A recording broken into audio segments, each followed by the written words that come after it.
So I was thinking about black soldier flies and the raising of them, and I see videos about it online. Sounds really great. The flies themselves, when they pupate, they fly away, and there's no issue with them. They're really mellow. They don't even eat during their life cycle. They die after 8 days or something. They only eat when they're worms, and so you've got these fat little worms converting almost anything, including probably forest plant waste. So we could do this at a larger scale, maybe. Because I see all these designs with buckets and plastic and stuff, and I'm sort of wondering what other ways we might be able to use this beneficial animal. Just like in the composting toilets, I use dung beetles, and they don't have a life cycle part where they fly, so they don't fly in your butt.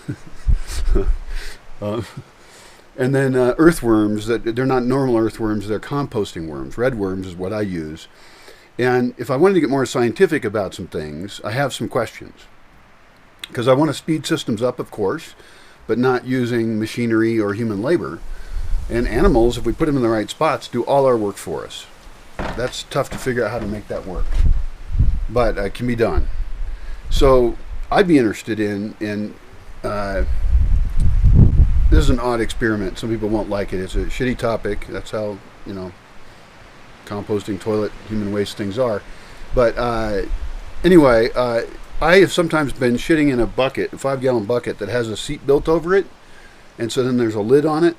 So I just open it up and shit in it. And then what I could do with not totally full buckets of shit like that is I could actually have competitions, and I would mix in a certain amount of dirt.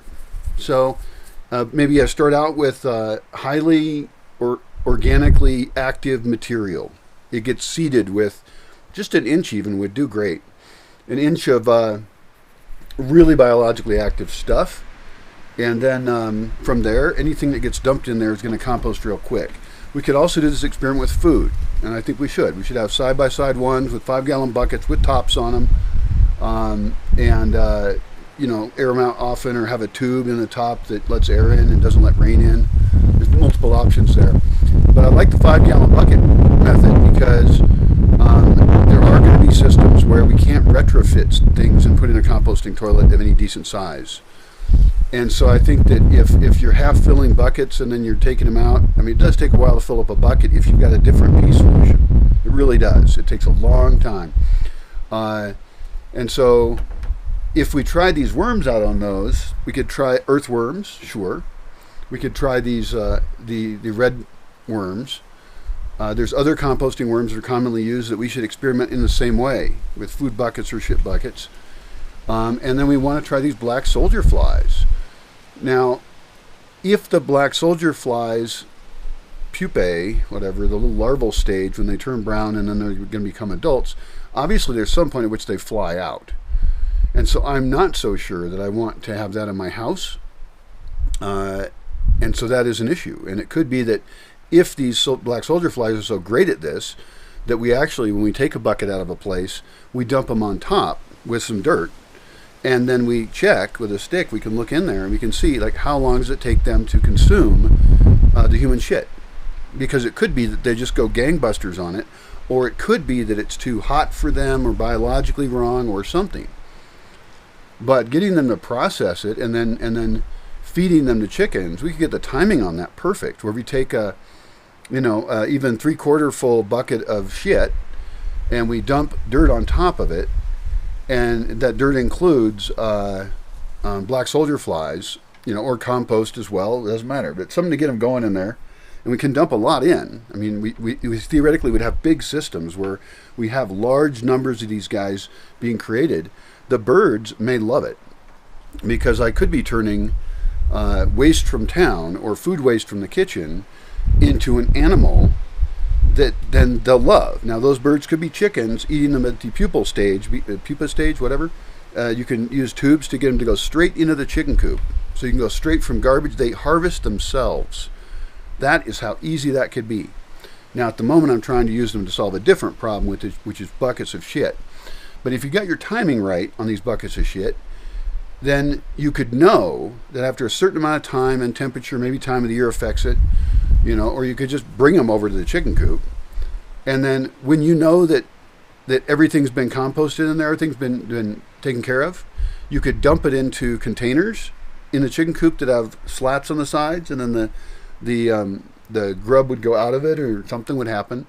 Or you might even, if you're really sure, you could just dump it on the ground and it's taken care of. I would rather have a little bit more complex system that were upside from the chicken coop. I could dump these kind of larval systems, and it's even possible that we could get it working in a way that we dump food into a chute, that's above the chickens, that we fill from outside and uphill from the chickens with just compost waste, and then we have the larvae in there, right? They're just going to keep eating like crazy. And so anything that comes out of that tube, as long as we don't empty it, we have more than one, anything that comes out of that tube is going to be just gold for the chickens. And we could have a screen on the top so we don't get birds eating these grubs. As far as the adult flies, if the system is set up so they do actually go out there, I'm investigating whether they're ever invasive anywhere, but they have such short lives, they don't eat, and they only reproduce under very specific conditions, it sounds like. So they can't reproduce away from us.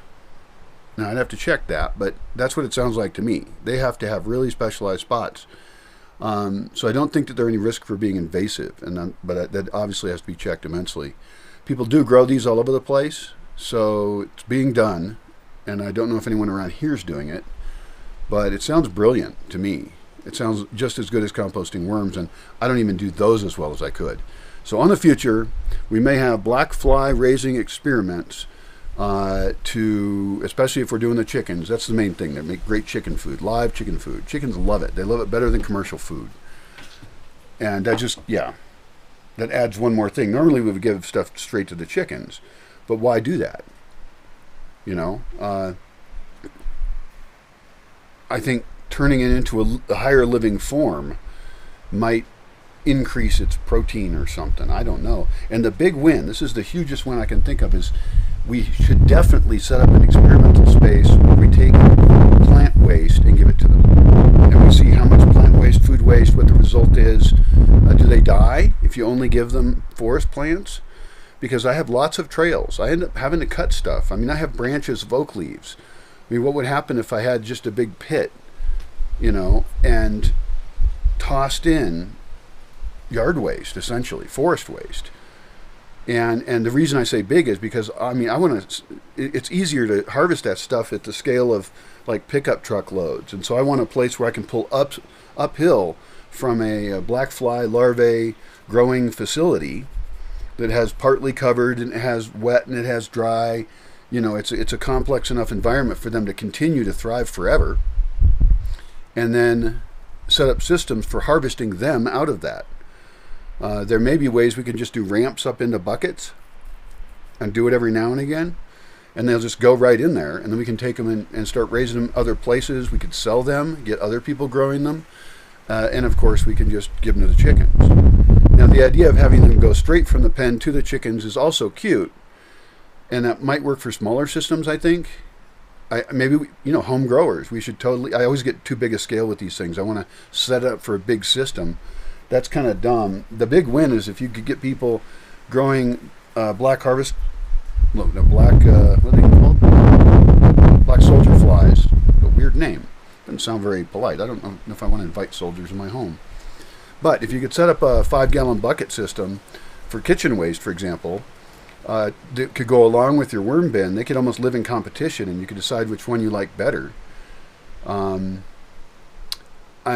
I normally don't like 5-gallon buckets because some of the systems I've seen that use them I didn't like.